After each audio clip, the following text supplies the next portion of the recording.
Hey, let's start the show. For Thursday, February 10th, 2022. Welcome to This Is Only a Test, the official podcast of Tested.com.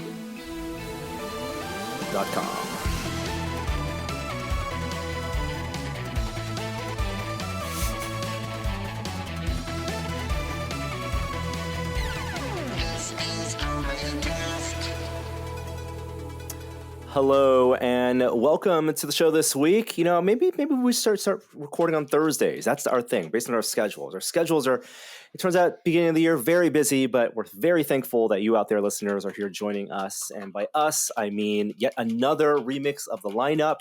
Like last week, Kishore is back. Kishore with an amazing shirt, and his Thanos was right coffee cup. For those, I am not a subtle human being. I have my likes, and I invest heavily in them. Robble. You're wearing a McDonald's shirt with all manner of characters. Love it. It looks great.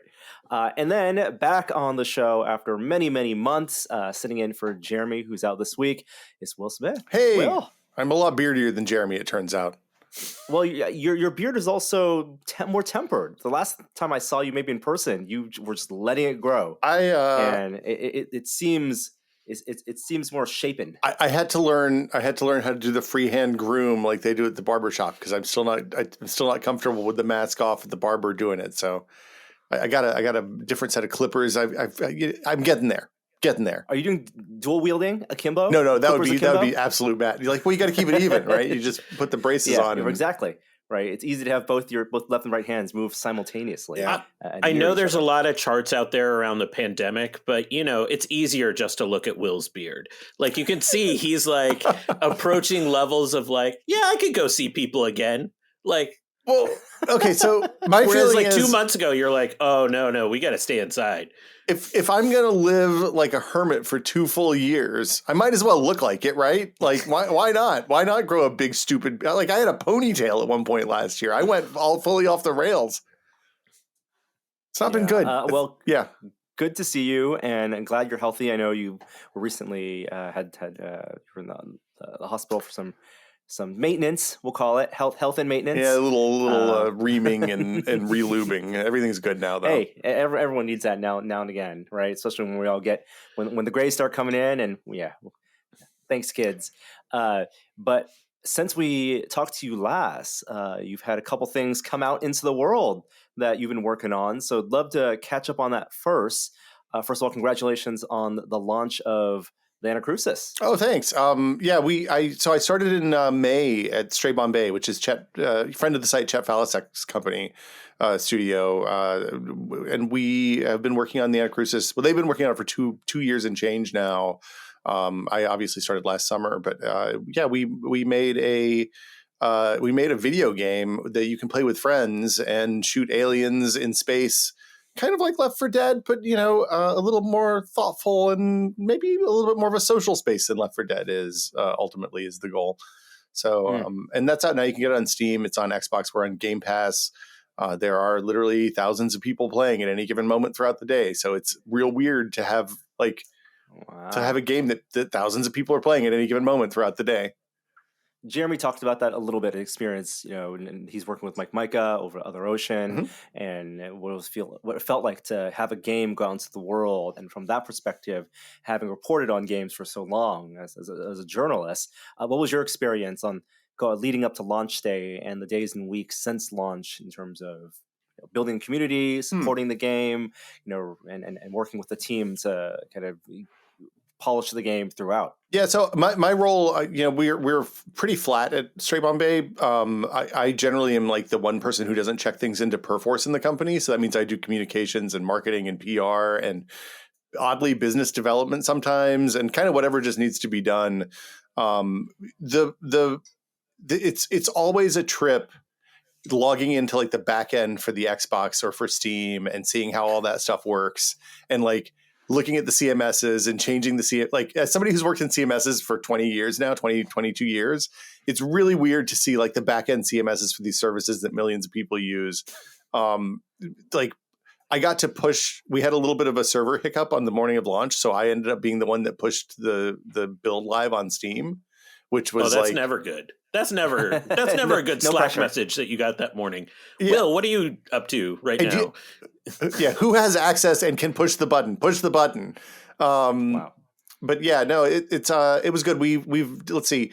The things that are interesting that I didn't really appreciate is how, like, everybody always says that the last 10% is the hardest 90% of the project, and it is the most true thing ever in games, because it's like you get into this part where you're done, you're like, oh crap, there's no UI element for this, and then you have to go back and build a UI element, and then that knocks loose 10 other things that you have to integrate and make work and make sense of in the whole thing. So yeah, like, it's the game's fun. It's out on Game Pass. People should try it. I highly encourage play. And we just literally this morning, right before we started recording, pushed live our first major update 2, which has like meta progression and a whole bunch of like quality of life and balance changes, some gunplay changes, some animation changes. A lot of it's a lot of like tweaking little tiny things that kind of add up to make the whole thing feel a little bit more polished. And it, like, the thing to know is it's a small studio. It's 20 people. So it's not like I've come into this studio where there's like Bungie, where there's 300 people working there. It's still like the kind of small team that I worked with my entire career. So it's been really fun. Yeah. And you said the magic words, Game Pass. So it's like a no-brainer for all those people who have it on Xbox or Windows. And the aesthetics of it are, I think, one of the most striking things about it, right? That the retro-futuristic space mall that you guys have made. Yeah, and props to the art team. One of the better game art covers in a while. Oh, you like the key art? Oh, good. Jeff Mackich here is our artist, and Bailey Calestri did work together to like take the key art that Jeff drew and painted, and then Bailey turned it into graphic designs. The retro future vibe was the thing that grabbed, like I want people to play this and feel like they're playing an episode of Star Trek where like things just went real sideways, and like the TOS, not like I love TNG, but it's a very TOS vibe. So very cool. I'll include links to the game in the show notes. And then also, you just spun off another podcast. I know you do Tech Pod, of course, with Brad Shoemaker of Nextlander, formerly Giant Bomb. But tell us about the world of open source and how you guys are talking about that. Yeah, so one of the things Brad and I realized over the last, like, we've been doing this for 2 years now, which is amazing, more than 2 years, is that, like, talking about how normal people use open source software has become one of the key pillars of Brad and Will Made a Tech Pod. And we were talking about this with some friends of ours at Google Open Source, and they were like, hey, we like consumers using open source software. And we ended up pitching this show to them that everybody got really excited about. And so basically it's called the fospod. The idea is that Brad and I engage with open source software that's made for people. Like, there's a lot of people talking about enterprise open source. If you want to find out about Kubernetes, there's plenty of places for that. But if you want to find people who are talking about Home Assistant and the Mister project and TrueNAS and all these amazing projects that maybe some of them are made for enterprise. Like, TrueNAS is definitely made for enterprises. But you can take your old gaming PC, run TrueNAS on it, and have like an incredibly powerful network attached storage device for your house. And there's a bazillion of these projects, like large and small, that kind of change the way you use computers. So our first episode, we talked to Jim Bailey, who's the maintainer and founder of the OBS project. The little piece of software called OBS. My goodness, yeah. Yes. With the thing that makes the world stream round. Yeah. Yes. He started OBS because he wanted to stream StarCraft in 2012 and was unemployed and didn't have, couldn't afford the software to stream stuff in 2012 because it was all really expensive. So he's like, oh, I can probably figure out how to do this, and took FFmpeg and hacked together a UI. And like 10 years later, it's like, it is literally a piece of software that's created the streaming industry. So. Yeah, and game capture and just uploading in general, right? It's video capture, not game capture, screen capture. Yeah. It's changed the way people, I think, interface with the content that on the screens they use and consume that. Well, and stuff like when the pandemic started, they were like, hey, we could do this thing. We have the capability to make people's cameras more powerful if we do this virtual camera thing. And so they figured that out and hacked that together in a really short period of time and got it out before anybody else had anything like that. So. Yeah, it's great talking to these folks who are building software not because they want to get a $300,000 a year job in Silicon Valley, but because they want to just make the world a better place. And it's been really fun. The URL is the fospod. Fospod.content.town if people want to check that out. .content.town. Any hints as to future episodes and topics? I assume VLC is somewhere there, but I mean, VLC is definitely on the list. Like, I want to like part of our inspiration for this is that XKCD about image magic, and it's like the dependency stack for every application on the internet is like all down here, and then at the bottom there's this one little square that's propped up by some dude that maintains this one piece of software in Nebraska someplace. I want to meet those guys in Nebraska and talk to them. Sure. I want to find out why they do this. Yes. Well, and we also want to find out how they like if making open source software is your job, how do you make money and pay for pay to live and save and all the things that we need to do. So. And the communities that form around it, because there's a culture around it, and all the pros and cons and excitement and potentially drama of that culture too. It's all of the things that make the internet exciting, inside open source software. So cool. Fospod.content.town. I'll have a link, of course, in the description as well. We're gonna switch gears a little bit. There are basically three main topics I want to talk about this week in the time we have left. One is Kishore. We're going to make it our top story this week. Last week we had Joey on talking about Halo and giving us the deep dive on Halo. This week with the news that Futurama is returning for 20 episodes on Hulu. I need your perspective as a resident Futurama obsessive and expert. Kishore, what do you make of this? No Bender or recast Bender? Where's John DiMaggio, Kishore? We're back, baby.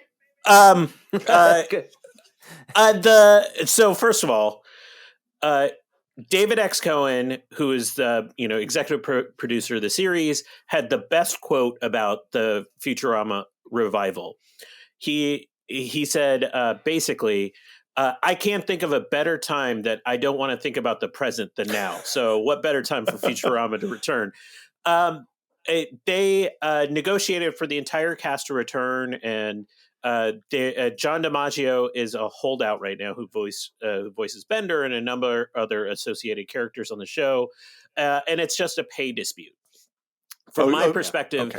John DiMaggio is the one actor on the show that maintained the sort of fan culture around the show more so than any of the other actors on the show. He was out there like rallying people to come, rally other cast members to do like cons and shows. Like they would come to Sketchfest every year here in San Francisco, partially because John would rally like the whole group of voice actors to come. To me, if it's a pay dispute, they're going to find like the extra zero and this is all going to work out. And so they recast Bender for the table read on Monday. But like all of that is a negotiating ploy. Like there's so much outrage from the fans that John DiMaggio is not there because of how much water he carried. But so I'm going to be optimistic and say that gets resolved. What better time everyone wants? What better time for this show to return in an age where cynicism abounds to have a show that's biting sarcasm but has a ton of heart? So if you're rating so this is the third reboot by my if my math is right? 3.5. I've lost track. I need to lay it out for us because we had the Fox show, Fox Run. The last I kind of remember was a series of DVDs with that were 3 episodes in one, but I'm not even sure if that was the last reboot. So lay out the kind of history of Futurama. Yeah, I'll see if I can get this right. I'm sure the commenters will get me. So it ran for a couple seasons and then Fox canceled it. And then it was revived like 18 months, 2 years later, something like that, by Fox. Went on a run, was canceled again, was revived and pivoted to Comedy Central, was canceled again, and then revived with this sort of mishmash of straight to DVD elements, but it also aired on TV, and I think it aired on Comedy Central. And these were almost like mini movies they put together. They put together little arcs. And then it was canceled again. And frankly, everyone thought at that point, like, that's it.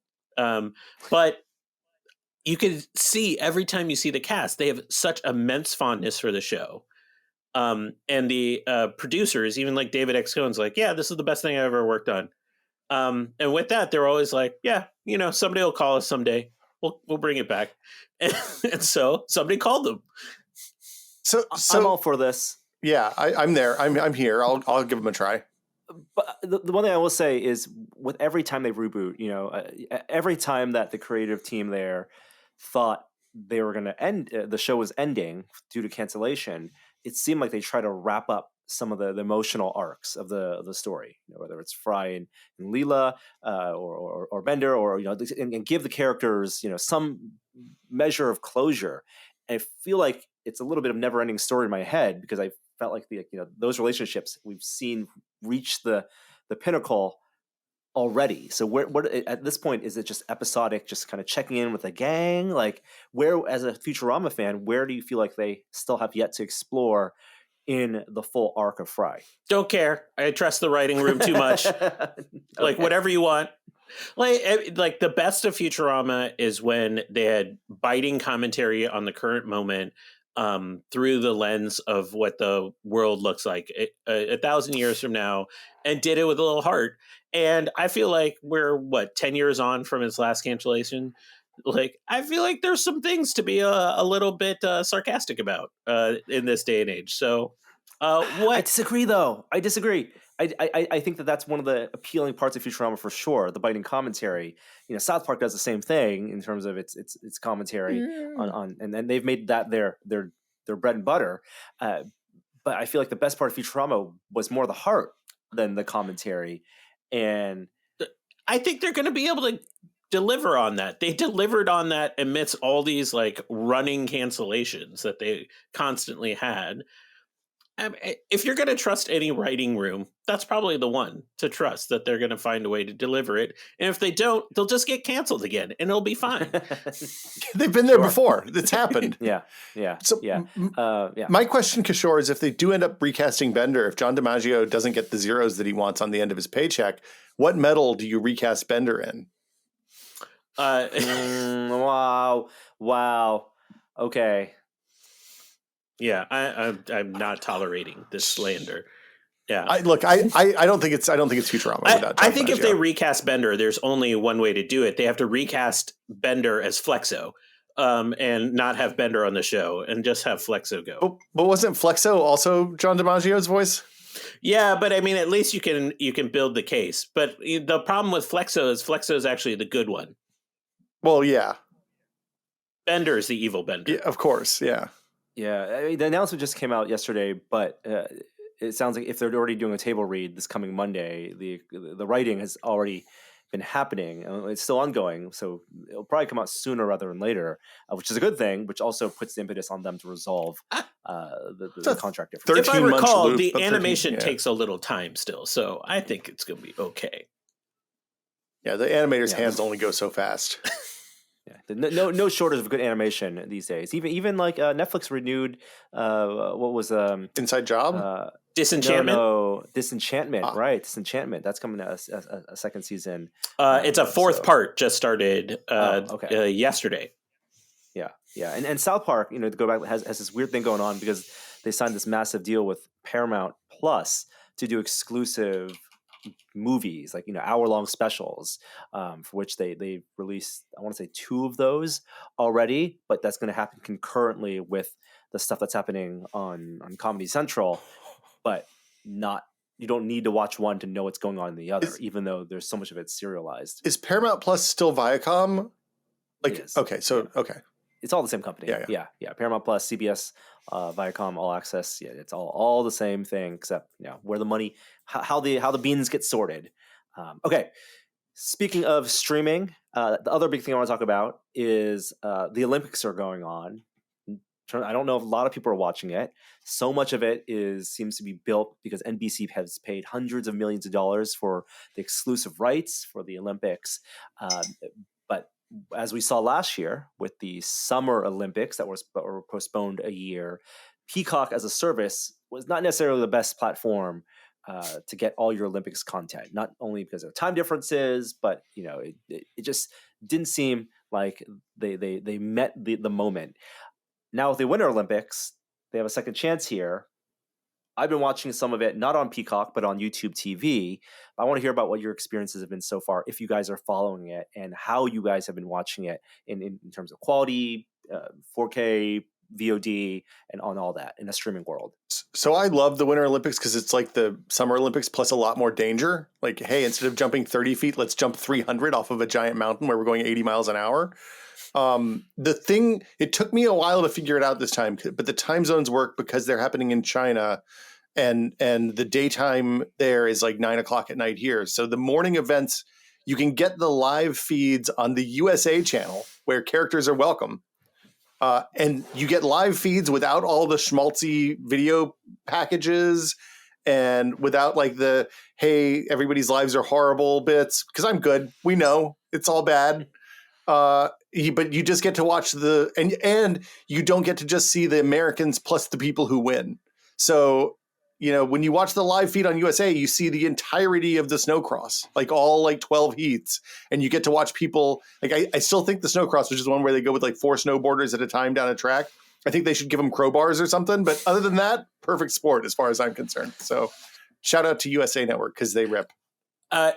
So I woke up at 5 a.m. this morning to watch USA versus China men's hockey, streamed on NBCOlympics.com, which is my review of that is it's ass, that site. I have to re-authenticate every time I like go to the browser, and it's like a really inconsistent bit rate that keeps coming through. And I've heard that across a lot of people, that the streaming experience, depending on the platform you're using, is like wildly different, which is really unfortunate. I love the Winter Olympics. The women's hockey tournament is better than like NHL games going right now. It's incredible to watch. The USA Canada game was like so incredibly tense, and we'll see them in the gold medal game. Everyone collectively watching Nathan Chen last night during the figure skating. I love the kind of communal event that was created with that. And you don't get that many other times than during the Olympics. And the one thing I recommend is doing the streaming, because you oftentimes don't even get the American commentators in feed. And so last night I was working and it was like 2 a.m. and I was watching live speed skating, and it was like ASMR except the Olympics. It was just, you're like hearing them skate, except they're doing like the 5,000 meters. So it takes them like 20 minutes to go around. It was great. Yeah.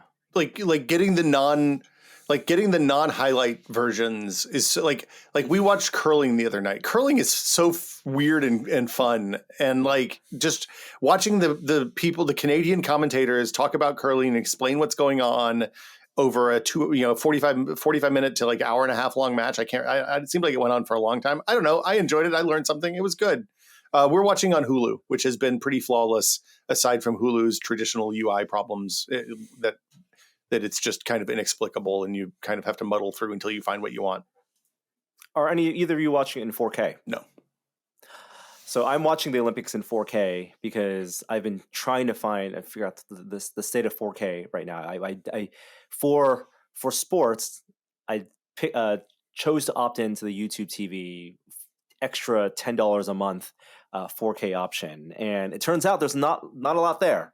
Even though we have the Super Bowl coming up in just a few days, it still is not broadcast in 4K. And the way I understand it is that it's not, obviously the networks can't, it's the responsibility, first of all, of the networks, whoever's broadcasting that game, to bring their trucks, their cameras, their crew to set up. So, when you think of how many, let's say, basketball games happen every night, whoever gets the rights to broadcast it, whether it's a local TV affiliate or it's TNT or ABC/ESPN, they're bringing their cameras and their team, and they set that up. It's like that versatile.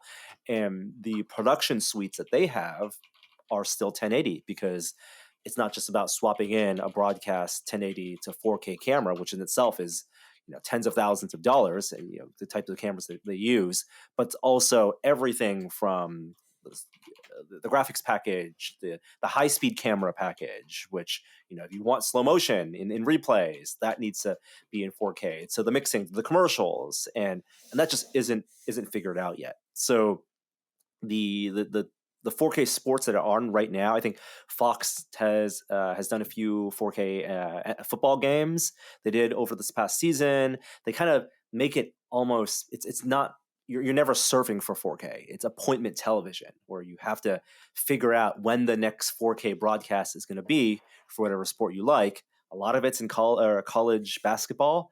And then I think NBA TV has like one game a week where they bring out the 4K cameras. How is this still, like, you've had a 4K TV for 5 years almost now? Is that right? Yeah. Oh, yeah. Yeah. Like, yeah. I assumed that this was look, I'm still using the Panasonic that we bought at the end of TV Quest in 2011 or 2012.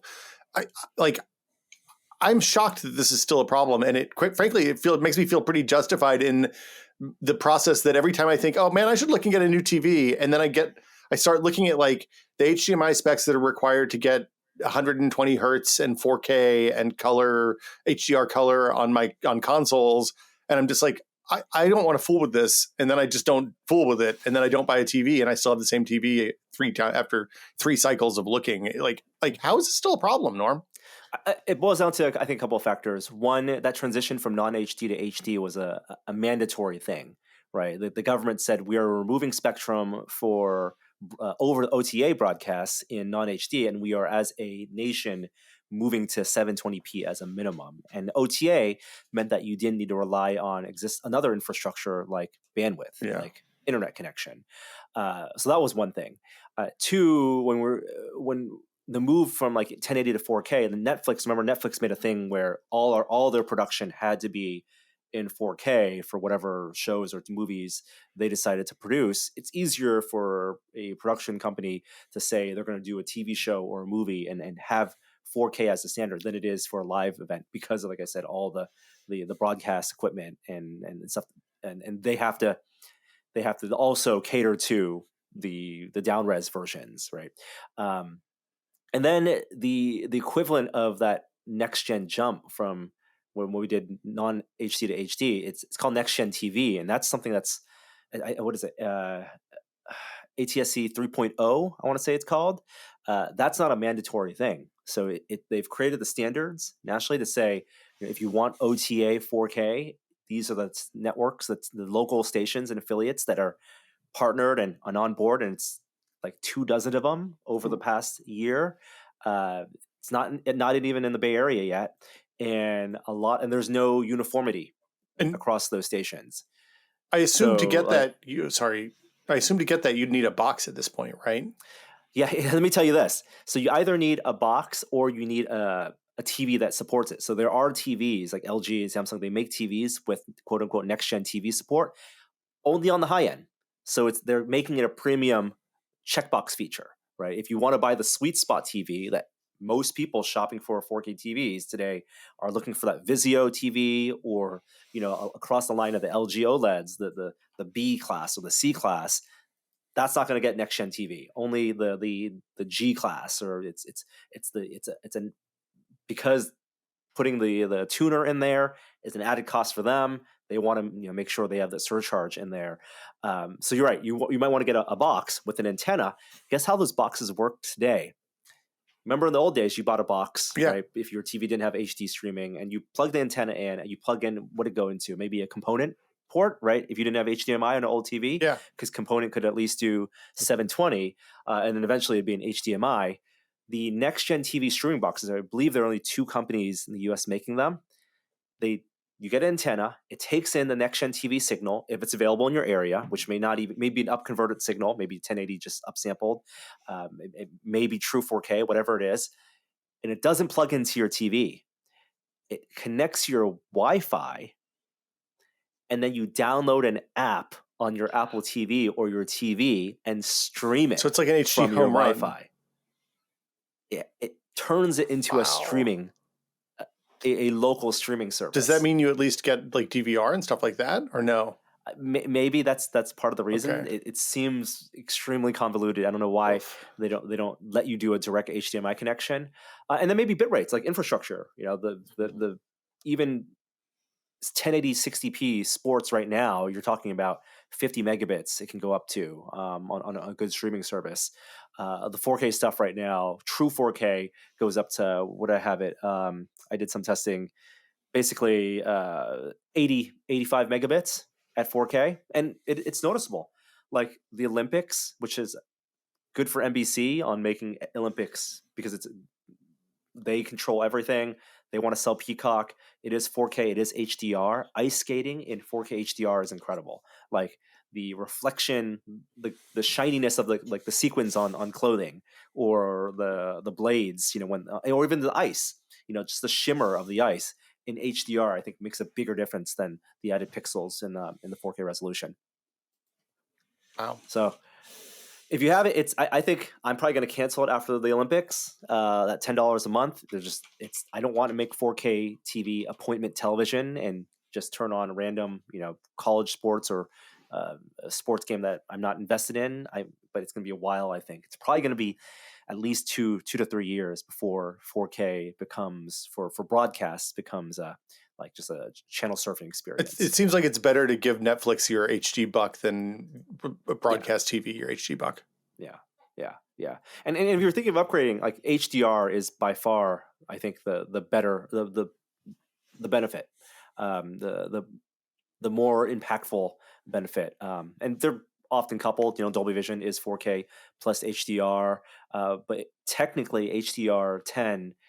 It's just extra metadata, and you can have like 1080. You can have 720 with HDR. It doesn't need to be at that 4K resolution, and you don't. The bandwidth requirements aren't as taxing.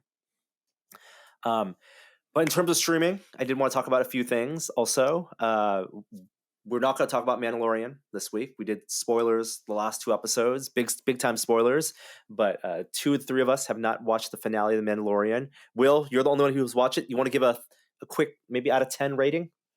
If I had seen this when I was 12 years old, I would have gone ham for it. All right. The thing that has become clear to me is that I like a certain amount of fan service, but when that fan service cup gets too full for me, it becomes a negative instead of a positive. Ice cream headache. Yeah, pretty much. Too many sweets. It is very much an ice cream headache situation. We'll leave it at that. Maybe we'll come back to the Mandalorian, or sorry, the Book of Boba Fett. Look, no, this is Mandalorian. Yeah, Mandalorian 2.5, man. They should have just. Wow, the whole time we just called it Book of Boba Fett season finale. I wonder how much of this confuse it. I wonder how much of this is weird because they had to cancel that other show because what's her name ended up being a. I don't think that's the case. Do you think they just jammed 2 shows worth of stuff into one? I don't know. No, I speculated on that last week. If you look at, I don't think they could have edited that. I don't think that they were like in the process of shooting, Mando season 3 and said we need to re-edit an episode and shoehorn it in. I don't think that was the case. Okay. Yeah. I think this is exactly what they intended to do. And a lot of people are happy, and I can't wait to watch the finale. Peacemaker. I want to talk about Peacemaker. This is the HBO Max DC show. Nice helmet there, Kishore. Wearing some chrome. Is that the one that's going to give you scabies? It is John Cena as Peacemaker from The Suicide Squad, written and directed by James Gunn. This is the show that I feel like has become the surprise superhero hit of this season. I cannot get enough of the how good and how funny and how many how well rounded the characters are. We'll just say. What do you guys think? I love this show. I'm enjoying the spit out of it. I think part of the reason I enjoy the show is that it's just different. It has that James Gunn vibe and aesthetic. It breaks all sorts of rules that we've become accustomed to in comic book adaptations. It's gory, it's wild, it's irreverent in terms of the dialogue. And that's why I like it. I'm actually not sure if it's objectively a good show or if it's just refreshing because it feels so different than like the MCU fire hose that we've gotten and the brooding DC nonsense that we've gotten for a decade either. This is just like, we live in a comic book reality. We're going to make it comic booky and a little violent, a little gory, but not so over the top sullen and just brutalized like a My Boys would be, or The Boys. It's nice to have an anti-hero who wants to be a hero instead of relishes being an anti-hero, right? Like he thinks he's the good guy. He's really clearly not a very good person, but he's trying.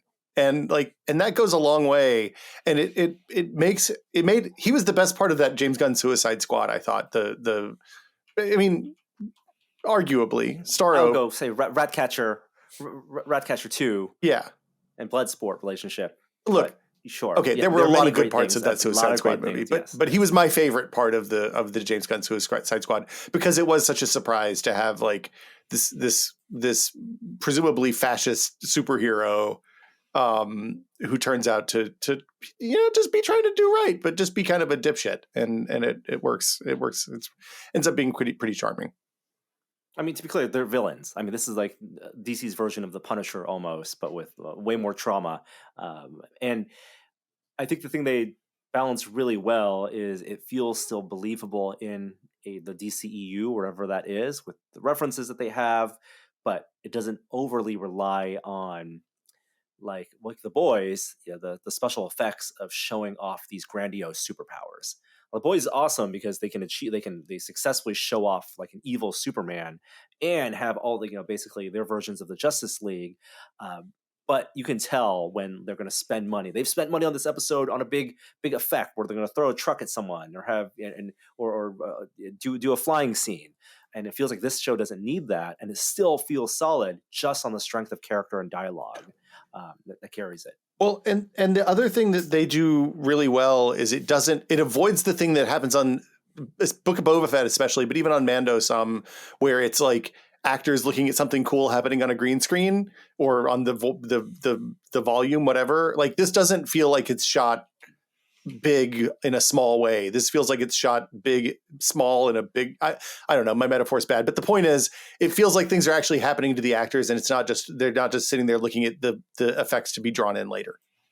And that's the James Gunn choosing to ground it in a small town, right? And saying this is going to be in a town in America and not going to be in New York or in space. And he's done both, right? He's done Guardians, and but he's also done, if you look at Slither and what was the evil super kid one that he produced? Brightburn. Yeah, Brightburn, right? Those are all like small town America stories, and this feels right at home there. Yeah. I mean, this feels like any town in the South. You have to give the intro and theme song a lot of like credit to. When have you enjoyed something that much? The first time I saw it, I couldn't breathe. I was laughing so hard. Like it's just where it's so serious. The thing that James Gunn does really well with superhero stuff in general is that he nails the self-serious nature of superhero nonsense while making it really clear how absurd all of it is. But at the same time, there's really good character development in this thing. Like all of the characters have gotten an arc. There's development for everybody. They betray each other. They apologize. They're really, really human in a way that's like even the villains, even like somebody who should be a one-note villain has like these really lovely moments, and it's a really fun, like I'm glad it exists, which I can't say about all the other superhero stuff that's out there right now. Mm-hmm. And that's not to say there aren't effects. Like the show, probably like every modern show, has tons of effects. It just blended so well with whatever set extensions they use. The CG characters from Eagly, the pet eagle, looks amazing and believable, and is hardcore. And to the prosthetics work, it's a HBO Max show, so they not only are there lots of swears, but there's gore. And James Gunn has, like with Slither, a lot of experience with horror and gore, and he touches on a lot of those things. So I hope there's a season 2. There's one more episode left, and everyone on that show is doing really great work. Last night's episode paid off really well. All right. I haven't seen it yet, so we'll talk about it another time. With the remainder of the show we have today, I did want to talk about the other big thing that happened in the world of tech, which is that we've got the first impressions and hardware benchmarks for the Steam Deck coming out February 25th. At least the first batch of orders will start going out to those early lucky pre-order backers. Three YouTube channels, The Fox, Gamer Nexus, and Linus Tech Tips got their hands on, I think, multiple Steam Decks because they were able to take apart them as well with full teardowns. And under their NDA, they were able to benchmark and show certain games, but not the UI or software experience. These are more hardware previews, and I'll include a link below. But the Gamer Nexus one was just one of the best, most thorough deep dives into hardware I've seen. Like, they not only took it apart, but they put they measure the temperature of every chip. They did analysis on airflow. With The Schlieren test was a incredible little too cameras. far. I'm not sure that, like, you need to visualize it that much to see the airflow, but I appreciate it. the change in density in the air, right?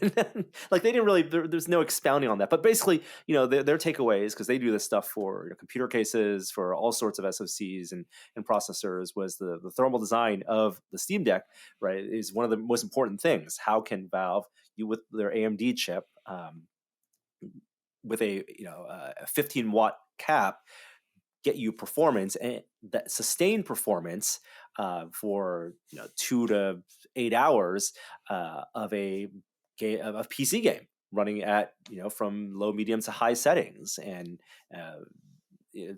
we've seen hundreds of developers out there with Steam Decks showing off their games, games ranging from Stardew Valley to God of War, right? And the promise that it's can not only be a handheld for back catalog PC games, but for the current generation PC games. That's some setting. That's super exciting. So the hardware previews, I don't know if you guys watched them yet, but I found them extremely insightful. Some of the big takeaways were, for example, battery life at full power use, basically get about 2 hours of battery life, and that's because the SoC is drawing about 15 watts plus the display and all that. So with that draw and their 40 watt hour battery, that basically takes it down to about 2 hours. I don't think any of those testers got to the full 8 hours with their video playback methods or 2D gaming methods. They got to 6 to 7 hours. And then one of the big things, because there's 3 SKUs, there's the 64 gigabyte eMMC based hard storage device to the flash storage to the NVMe one, 256 and 512 gig. A lot of people want that $400 sweet spot pricing, very aggressive pricing. What is going to be like to load a game off of a micro SD card? And it seemed like it was very playable on those micro SD cards. That lots of positive things. That was the big question. My questions about this are usability at this point. I pre-ordered the Mama Bear, I think, the one with the small SSD, and knowing that I can get a cheap SSD or like an expensive SSD card, but relatively cheap compared to an SD card, put that in there to expand storage is good. Like my questions about the Steam Deck at this point are about usability. Like, which games am I going to want to load locally? Which ones am I going to want to play across the network? How is it going to handle games that I bought on Epic or on the Microsoft Store through Game Pass and stuff like that? Like, am I going to have access to those games on this? And it seems like maybe not. I don't know. Maybe with some work. Probably not as with Windows it's a PC is the tag. I don't want to put Windows on it. Community Norm. You don't want to. If you don't want to put Windows on it, I'm not sure if that's going to be possible. Tim Sweeney came out and said they're not going to put Fortnite, make a Steam OS version of Fortnite, and you can absolutely install Windows and install the Epic Game Store on it, but the EAC stuff and all the cheap protection and that stuff, they don't want to make that compatible with native Steam OS.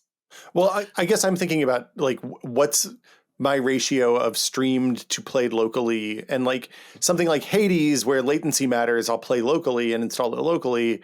But for something like God of War, I probably want the full power of my 3080 Ti in my desktop, and latency is a little less important for that to me. So maybe I'll play that streamed across the network. And that's the assumption you're making, that on that 1280 by 800 screen, at that screen size, what's the the experiential difference between medium settings and ultra settings. Yeah. Right. Like if you can achieve medium, let's say medium as a setting with somewhere between a 30 to 60 hertz frame rate consistently, right, then that might be preferred over the streamed experience.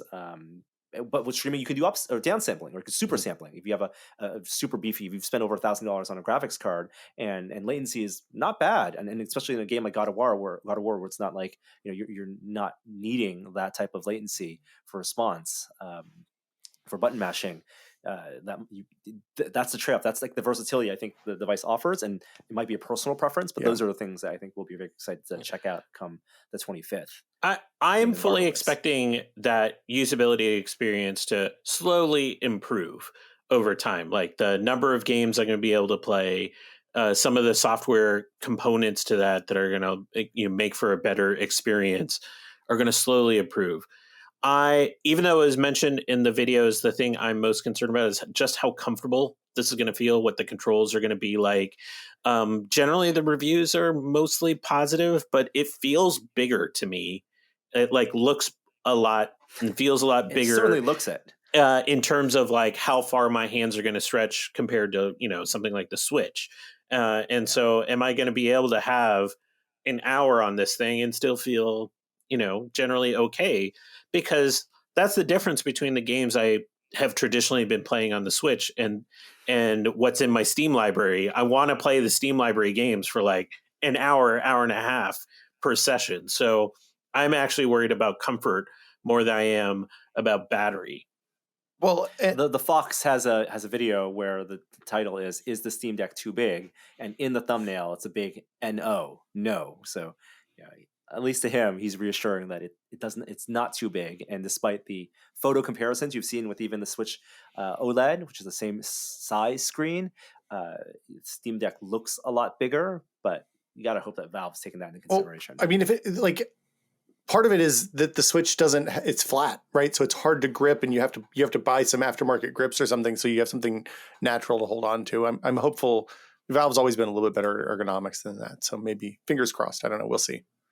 We'll know in a couple of weeks, I guess, right? We'll know in a couple of weeks, and supply chain's a big question, right? Like if they've already talked and kind of dropped hints that this is a long-term product, and they're thinking down the line. They have a great relationship with AMD. The reason this product exists is because chip design has gotten to a point where the manufacturing processes and their SoCs, their APUs, with AMD having experience making basically the chips for the last big important game consoles on everything from the Wii to the Xbox, they can get something that's handheld that can play confidently, everything from last generation, the Xbox 360 games for sure, and the Xbox One generation of games as well. Norm, developers. Did any of the early reviews talk about FSR? Does it support FSR now? I don't think, because that's a software feature, I don't think they could talk about it, but the news reports have been that AMD has said FSR will be available. I don't know if at launch, but certainly for not just games that, not just select number of games. Like it'll be system-wide across SteamOS and Proton. And FSR... At some point, maybe you and Brad should talk about this, the difference between FSR and DLSS on the NVIDIA side, because these are both ways of using machine learning to do intelligent upscaling, but one requires specific training of a certain games, and one just works more universally on the FSR side, but you get different trade-offs in terms of how much frame rate improvement and how good the visuals look. So it's may not, I mean, it may matter less looking at a small screen than it would if you were plugging the Steam Deck over USB-C to HDMI to a big screen TV, for example. I think it would be for perf more than, Yeah, and you want that like 60. You want to get close to 60 hertz for some games, right? A lot of gamers on their PCs are so used to 144 hertz, 120 hertz, and 30 hertz just feels like a bare minimum right now for playability. for this stuff. Developers, if it's successful to them, I wonder if they have insight into how many people are playing games on laptop, desktop, Steam Deck slash Neo, right? Aya Neo, and whether they're incentivized to optimize their games even graphically, like with specific texture packages or UI changes for more handheld form factors. If you're playing a big open world game with a lot of UI elements that was made for big screen TV, that's going to be a very different experience than like Breath of the Wild for Switch, which was designed for a small screen, or can scale between a small screen Switch and plugging into HDMI. If you do your accessibility stuff right, you should be able to change the UI scale to suit whatever works. But I mean, it is a lot of work, and I can assure you that nobody wants extra SKUs to support. Like, just generally speaking, more SKUs is just scary. It's too much. There's too many already. Yeah, I mean, that's why it should. I mean, that's also the appeal of this. That this should just be Steam OS, and there are like hooks that they can tag into for like save states, cloud saves, and the suspend stuff. But all questions we hope to be answered in coming weeks as this thing gets closer to launch. So very, very excited for that. And these videos are all worth watching. There's such great deep dives. And for anyone who has one on pre-order or curious about the state of PC gaming hardware and this really novel form factor. That does it for us. That's all the time we have this week. Just a couple big topics. Will, thank you for joining.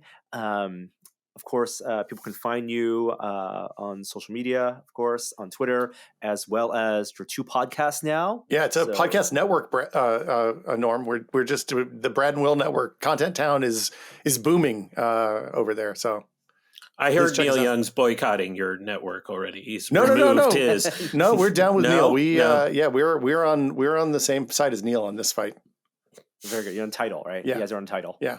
higher quality, higher lossless quality. And then check out the fospod, of course, for all your good open source talk.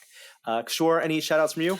Tokamaks are cool. I'll talk about that maybe next week. And as always, another week until I rant about how I'm going to throw away my Google Pixel. Just like set it on fire at this point. We'll be very excited for that. Thank you all for listening. Stick around after the outro because I have a bonus interview that I recorded earlier this week. I had a chat with a sculptor who works for Sideshow, who does the digital sculpts that turn into these quarter scale statues. Ooh. And it was like being at Comic-Con, chatting with an artist on Monsterpalooza. And I haven't done that in a long time. So I want to get back into the groove of it. And so enjoy that after this outro, which I'll play right now. Hi there, I didn't see you. That's it.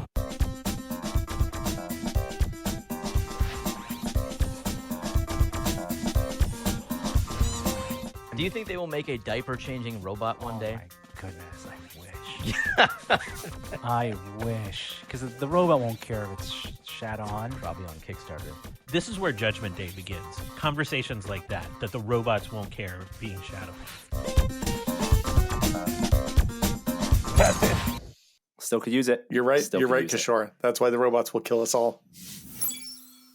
So no, I'm so thrilled to be joined for the special interview with art director and sculptor Danny Bell. Danny, thank you for spending some time and chatting with me because I'm a big fan of the artists like you who work at Sideshow, who make these incredible premium format figures that I get to see at Comic-Con. And now I get a chance to chat with you about that process. How are you doing, first of all? How are things going? Thanks, Ben. Nice to meet you, Norm. And first of all, thank you for this opportunity. I'm a huge fan of Tested and everything around that show. So thank you. It's a huge pleasure to be here. And well, where I can start? I've been working in this industry for more than 17 years right now, and working with Sideshow for a couple, I think, past 7 years, I think.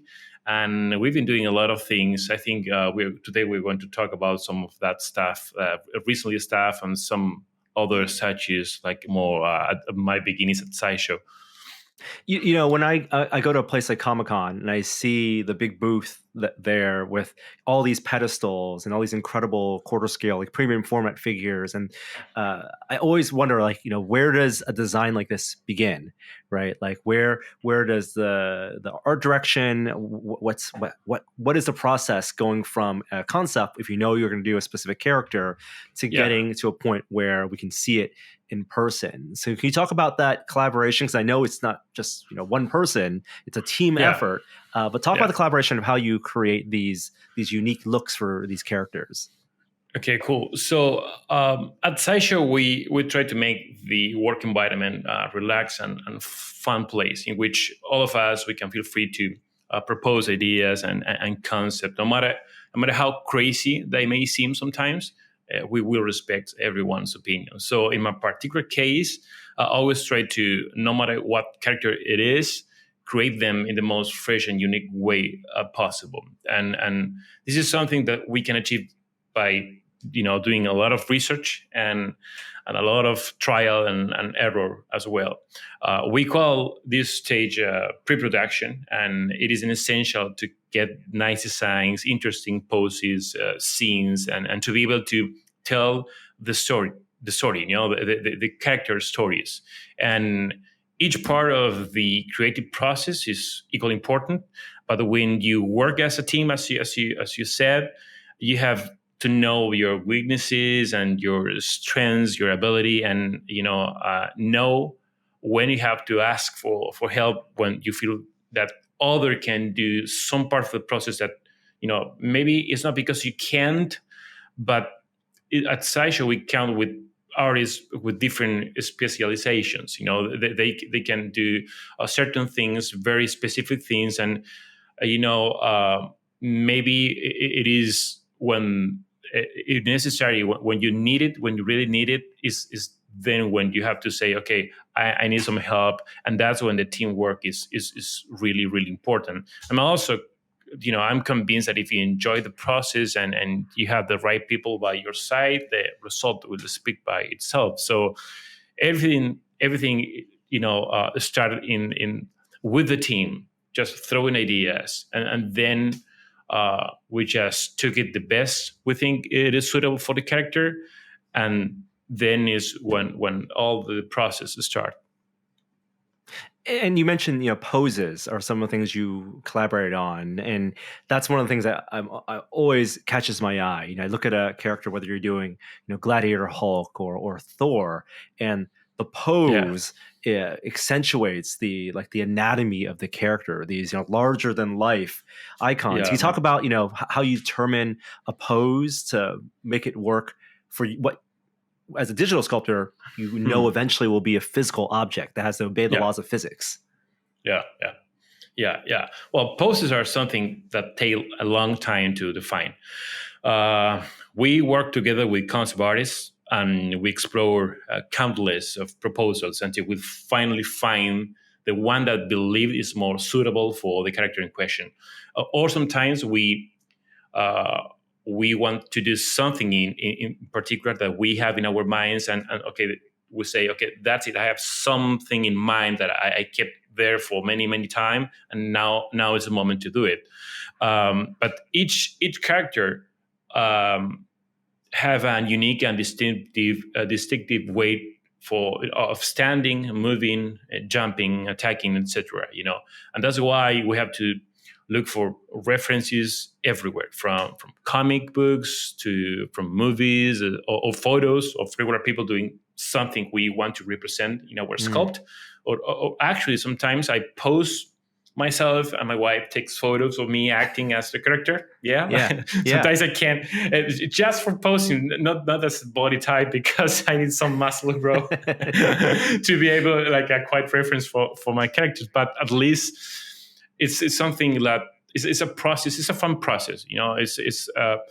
Sometimes it sounds ridiculous when I say, but it is fun to do it because it is organic. It's not something you have to do like from.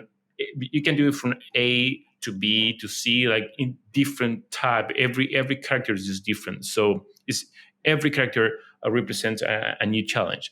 But I think the main idea for the collector, when you have the statue in front of your eyes, it is that they look as if it had been ripped from the page of that comic that they like so much. No matter what pose we choose, the essence should be there, And you talk about it a little bit of the distribution of weight and stuff like that. And for the basis, the most important thing of the basis and the entire thing, the most important thing it is how to use compositional rules and all the elements that we're seeing to achieve a good balance in general terms. For a painter or photographer or a sculptor, as in my case, knowing composition theories in depth is absolutely necessary to orchestrate all these elements of the scene. Today, the digital artists, we count with several tools when it comes to being able to recreate epic pieces that, in many cases, as you said, defy physics in order to captivate the viewer. And it is not only our work, because or my work as a digital artist, because at Sideshow, we count with a amazing production team. They can do, sometimes they do all these touches that it seem impossible to produce. They make it possible. So it is a very collaborative work. Yeah, I love that you mentioned, like an animator, for a motion picture, a lot of animators also take reference of themselves, and I kind of mentally do the same thing. When I'm posing a 6th scale figure, I'm thinking in my head, and sometimes I do kind of act out the pose, so I know, because things I don't think about, and I'm not a sculptor, but I kind of over time learn, it's even a resting pose, there's a shifting of where the weight is. But that's like a realistic angle. But then when you say rip from the comic book pages, an artist in the comic book can be hyper real, right? They can have walk this fine line between physics and something that's just fantastical, proportions or pose or anything.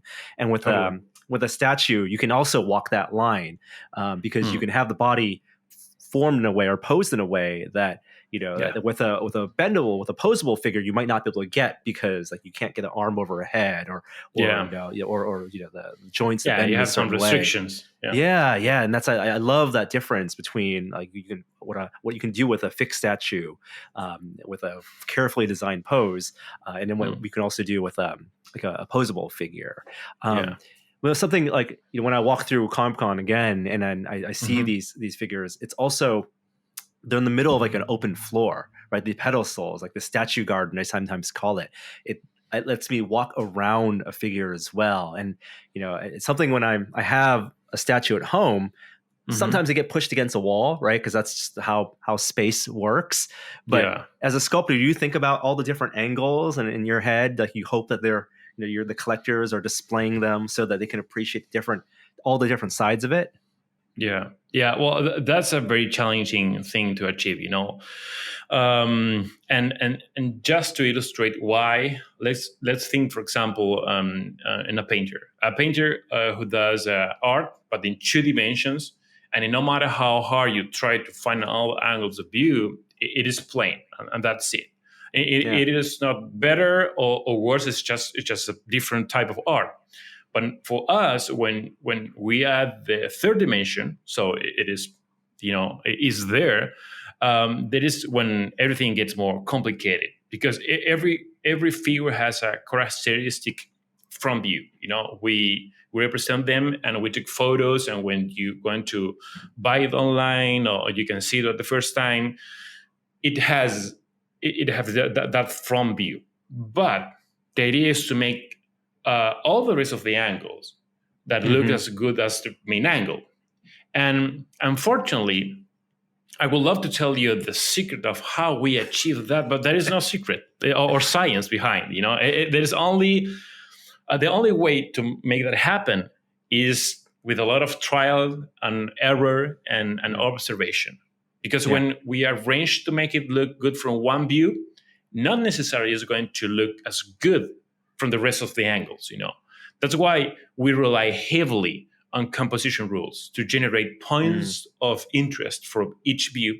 And in many cases, for example, the usage of Easter eggs here and there on the base are something that the collectors found interesting point of view.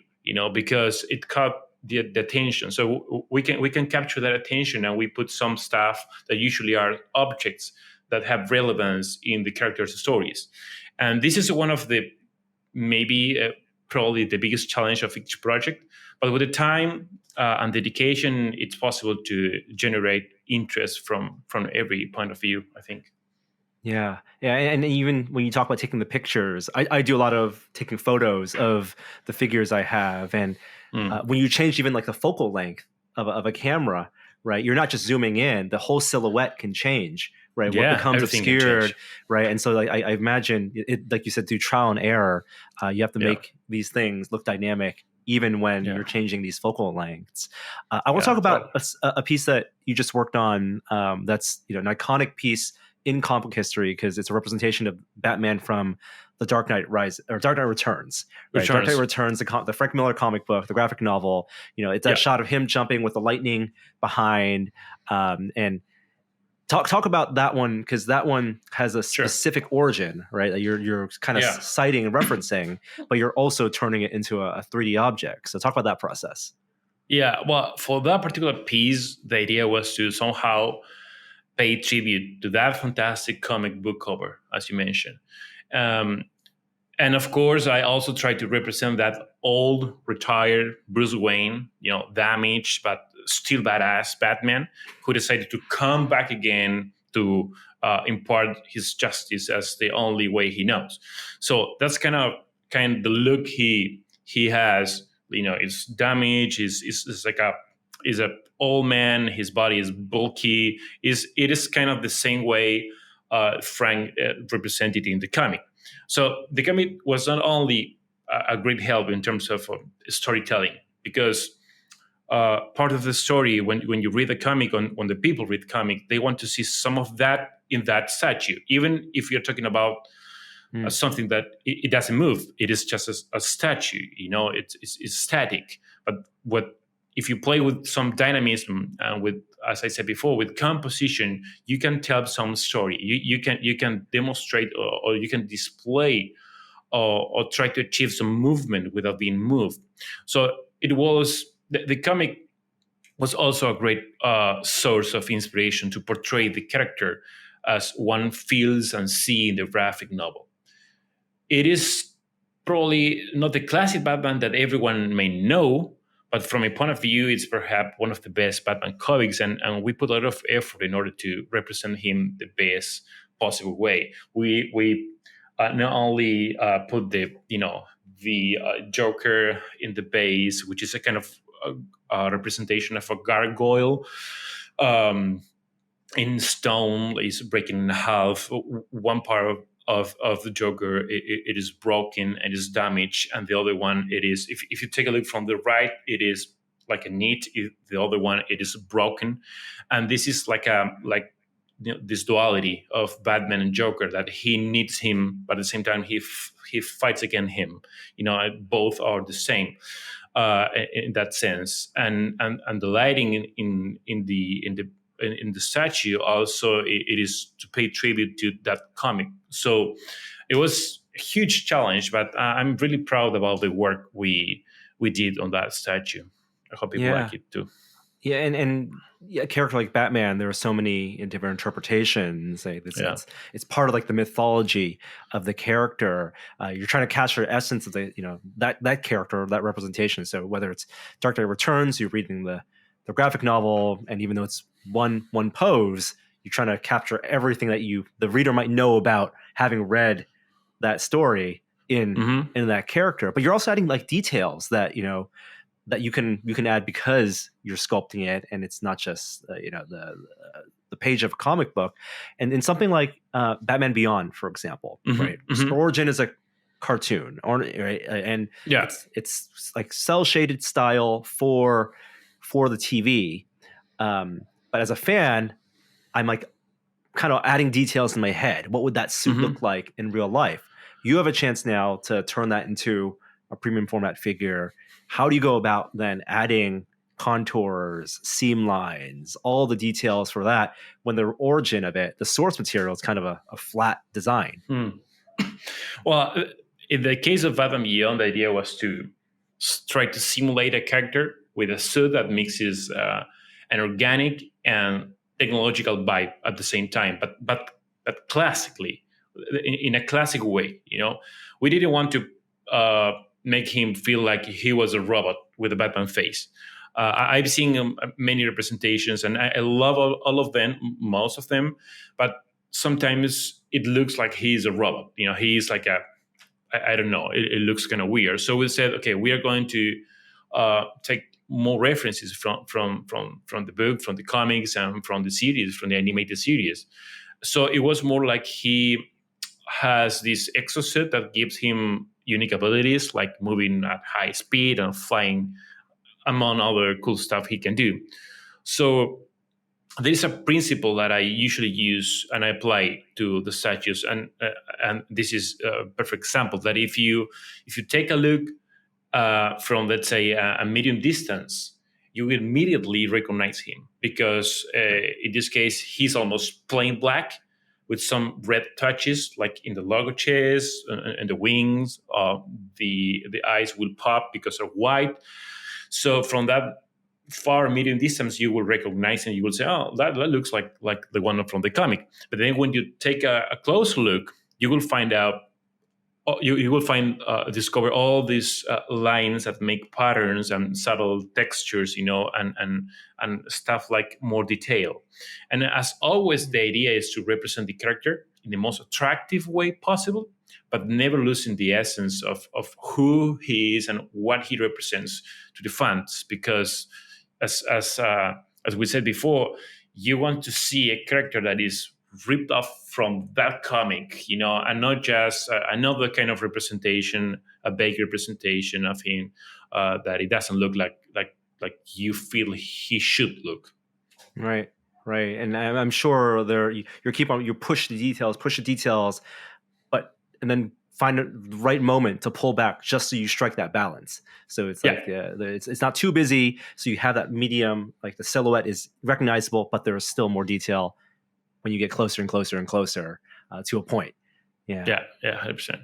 Yeah, composition is something you talk about a lot. Can you talk a little bit about anatomy also, and how anatomy works with composition, and how you as a sculptor think about anatomy and study anatomy, so that's represented in these, again, larger than life characters? Yeah, well, the study of anatomy, it is essential for any character artist, I think. And I will say, no matter what type of art style you are attempting to portray, you need to know. You need to know proportions. You need to know, the muscle striations, the silhouettes, the form, volumes.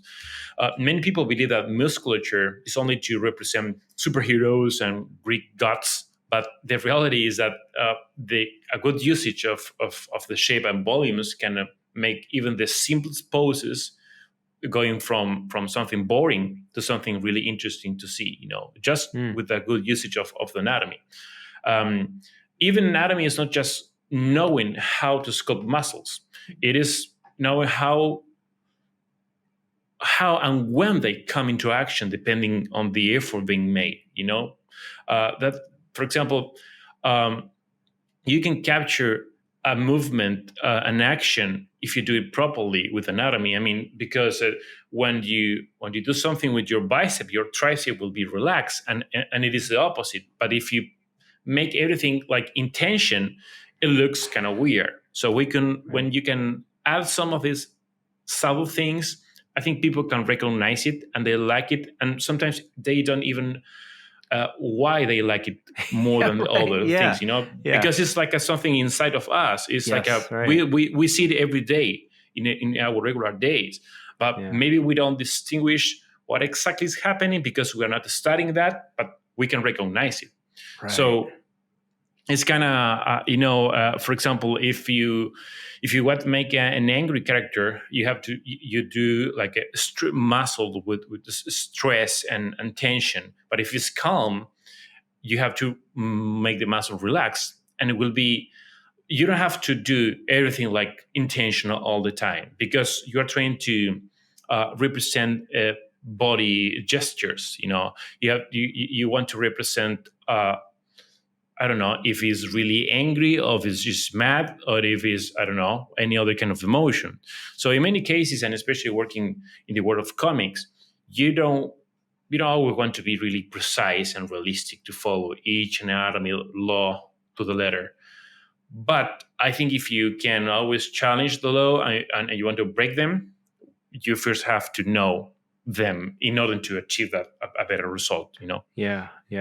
That's the kind of almost the magic of it, is that you through experience and research and study can actually implement these things. But for a viewer and a fan and a collector, it's like this emotional subconscious reaction. Like sometimes I don't even know why I love this pose or why I love this representation, but it catches my eye, and then I like, that's like part of the fun, I think, of having these and collecting these. Then I get to understand, the design, understand character, costume, and pose, even though I may never be a sculptor or costume designer. It's like that's part of the fun of fandom. Yeah, totally. I remember a small anecdote about that. I was in Comic-Con, I can't remember, like a couple of years ago. And one guy just approached me and he grabbed my arm and said, You're Donnie Bell? Yeah. And did you sculpt that piece? And he pointed to Thor and said, yes, I did it. Okay, listen to me. He said, I don't like Thor. I don't like Marvel. I don't like anything about this statue, but I will buy it because I like it, and I don't know why I like it. So it's like the greatest compliment. That's the greatest compliment I ever received, and that's why I always say that maybe you don't know what is happening there, but something is happening that is is attracting you. Is something that it like you make you like that statue, and I think it is the consequence of a lot of things working well together. It's not just one thing. It is a lot of small things that make one big thing. Yeah. Lighting is something I also want to talk about. It's a thing that I always tell people. It's so important in the physical object, how they light their figures or statues when they photograph them. But as a digital sculptor, how do you think about lighting as you're going through that process in the program, for example? Well, it is in a sculpture, the usage of light and shadow, it is crucial because everything we sculpt is under the language of forms and volumes, and therefore putting a light and moving around the character and see how it impacts on the surface. It makes fundamental tool for every artist, I think. If you take into account centuries ago, traditional sculptures, they use candlelights to see how the sculptures will look under a different position of the light source. They move the light and they see how the casting shadows are that looks on top of the surfaces. But nowadays we have 3D softwares that facilitate the same process to the point that we can visualize it in real time, but without burning our fingers with the candle wax. And the color, it is equally important because in my particular case, I always paint my statues from the very beginning of each project because it is a great help, not only to see how that figure will look when it's finished, but in composition, in terms of composition, you can see if you need more detail here or there, or if you're missing something, or if you have to actually to remove something from the composition because, I don't know, it is something red, it is catching too much attention, or you have to put it in a different position. So if you only work in gray and you leave that to the end, I think probably something could fail. Right. So when you can put those colors and play with the light, as we said before, and the shadows and the color theme, is something that is beneficial for the statue. And also, you can give that to the painters. So when they start the process, it's much easier for them to know which tones and colors are the ones that really work, instead of trying again and again until they found the best balance. Because one thing is to paint in digital, that if you fail, you just press Ctrl Z and do. But for a painter, he has to repaint it again. It is a physical process. So Yeah. So much of this is, talking about things, you're verbalizing ideas and part of the process that, as a fan, I want to appreciate. And I think other fans, the more we hear about it, the more we actually can appreciate these things. Are there other parts of the process that you would love collectors and fans, or even aspiring sculptors, to know about as a thing that maybe doesn't get noticed as much? I think I would say my favorite part of the process, the ones I enjoy the most, and I think it has impact on the statue. I don't know if this will answer your question, but when you enjoy the process, it will speak by itself at the end. And by far, to me, the process that I most appreciate, it is a sketch stage. Not only because I like how to look rough and finished, let's say, when a drawing artist makes some loose lines, and they are not entirely neat. Well, this is the same case with the sketching in 3D, because it is a moment when I feel, let's say, I feel that I'm playing the most, and it is extremely fun and satisfying to feel that, because I can make mistakes 1,000 times if I want, until I found the path I'm looking for. Since being in the sketch stage, the consequences of trial and error does not cause any really let's say, loss of work, since it is precisely the moment where you can be faster without fearing that something will not come out completely neat. I think it is, the feel of freedom. It is something interesting for artists as me, because I think the best results come from experimentation, and that stage is pure freedom. For me, I really enjoy that. I don't know if that answers your question, but I think it is how I feel. I think it absolutely does. And your passion comes through in the work. And I hope people listening out there, and certainly for me, next time I look at one of these statues, whether it's from you and other artists, I get to think about all that went there, everything that's considered. And also, as you talked about, the team effort as well. Yeah. Danny, thank you. Thank you so much for sharing some of your process and your time and images. And it's a pleasure to meet you, and can't wait till at some convention in the future we get to say hello in person. Yeah, man, it was a really, real pleasure. Thank you for your time, and keep doing what you do, because it's awesome, and I'm a huge fan. Thank you so much.